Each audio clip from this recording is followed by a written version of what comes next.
जय हिंद दोस्तों, आज की इंस्टेंट ब्रेकिंग अपडेट केंद्रीय कर्मी पेंशन और सैनिक खबरों में सबसे पहले बात करेंगे। 8वें वेतन आयोग का काम शुरू होते ही इंडियन एक्स सर्विसमैन लीग ने आयोग को सलाह दी है कि सैनिकों की बेसिक पे में सुधार किया जाए। सिपाही से लेकर हवलदार तक की कितनी बेसिक होनी चाहिए, पूर्व सैनिक लीग ने एक प्रस्ताव दिया है। इस पर बड़ी अपडेट है। बता दें पूर्व सैनिकों को कितनी बेसिक मिलनी चाहिए, 8वें वेतन आयोग में क्या फायदा होगा और 7 सीपीसी में जो नुकसान हुआ है उसकी भरपाई 8वें वेतन आयोग में होनी चाहिए। इस पर एक खबर आई है और वो टेबल भी दिखाएंगे कि सिपाही से लेकर हवलदार तक की बेसिक कितनी हो जाएगी। नई पेंशन 8वें वेतन आयोग में कितनी हो जाएगी, उससे पहले बता दें कि आपको पूर्व सैनिक से संबंधित लेटेस्ट जानकारी के लिए चैनल को सब्सक्राइब करके रखें, जिससे आपको सही और सटीक जानकारी मिलती रहे। तो सबसे पहले आपको बता दें कि ये ट्रिब्यून की खबर है। Ex serviceman body writes to MPs over pending welfare issue. Ex serviceman association ने एमपीज को पेंडिंग वेलफेयर के बारे में एक लेटर लिखा है, जिसमें कि इंडियन एक्स सर्विसमैन लीग ने ये लेटर दिया है और आयोग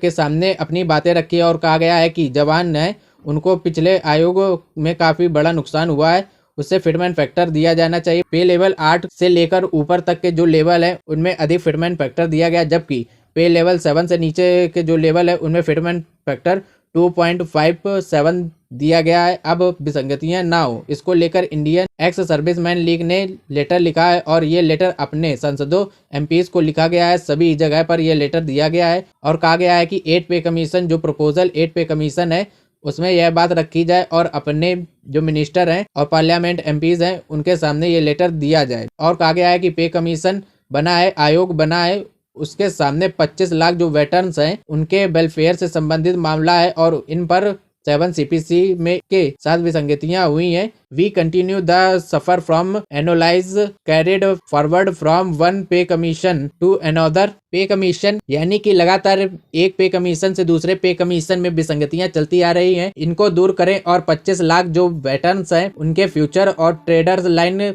करें और उनके फ्यूचर को सिक्योर करें। 2015 में जो नरसिम्हा रेड्डी जो जस्टिस नरसिम्हा रेड्डी की कमेटी थी उसमें 1 रैंक 1 पेंशन में भी ऐसी विसंगतियां हुई थी। ऐसा अब दोबारा 8 पे कमीशन में ना हो सके, इसके लिए ये लेटर लिखा गया है और कहा गया है कि जो सोल्जर हैं उनके जवानों की कंडीशन बहुत पहले से खराब है और उनको देखते हुए ये लेटर लिखा गया है कि एमपीज को लेटर लिखने का मतलब है अब यह राज्यसभा और लोकसभा में प्रश्न पूछे जाएंगे और जो प्रश्न पूछे जाएंगे सरकार को उसका जवाब देना होगा। और ये पे पैनल के सामने भी यह बात रखी गई है। आपको मैं बता दूं कि 8 पे कमीशन को लेकर मैंने एक टेबल बनाई थी जिसमें कहा गया था कि पे और पेंशन में जो बढ़ोतरी होगी वो बेसिक पे है और 7 सीपीसी और 8 सीपीसी में कितना हो जाएगा। तो ये टेबल ऐसा है कि फिटमेंट फैक्टर दिया जा सकता है, जैसा कि यह टेबल है जिसमें आप देख सकते हैं कि सिपाही 17 साल सर्विस कर रहे हैं तो 7 सीपीसी में उनकी जो बेसिक है वो 22,476 बेसिक पेंशन मिल रही है। डीए 31 दिसंबर 2025 तक डीए 60% पहुंचेगा जो कि 13,486 रुपए बन रहा है। 7 सीपीसी की जो पे रहेगी वो 35,962 रुपए।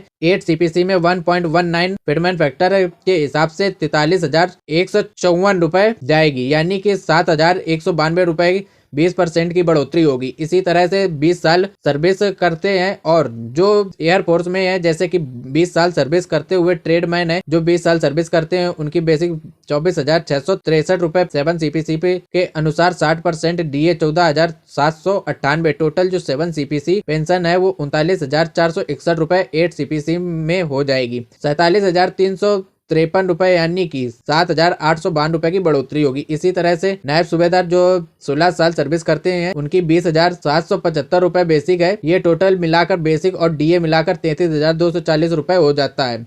8 सीपीसी में जो बनेगी 39,888 रुपए बनेगी। इसी तरह से जो बढ़ोतरी होगी 6,648 रुपए की होगी। नायक जो 22 साल सर्विस करते हैं उनकी बेसिक 23,700 प्लस इसे 14,220 रुपए की बढ़ोतरी होगी। 7 सीपीसी के अनुसार 37,920 रुपए हो जाएगी। 8 सीपीसी में 45,504 रुपए हो जाएगी। 7,584 रुपए की बढ़ोतरी होगी। हवलदार की 17 साल सर्विस करते हैं तो उनकी 6,944 रुपए की बढ़ोतरी होगी। 24 साल सर्विस जो हवलदार करते हैं उनकी 8,236 रुपए बढ़ोतरी होगी, यानी कि 49,416 रुपए 8 सीपीसी में जो पेंशन होगी वो बढ़ जाएगी। थैंक यू एवरीवन, जय हिंद।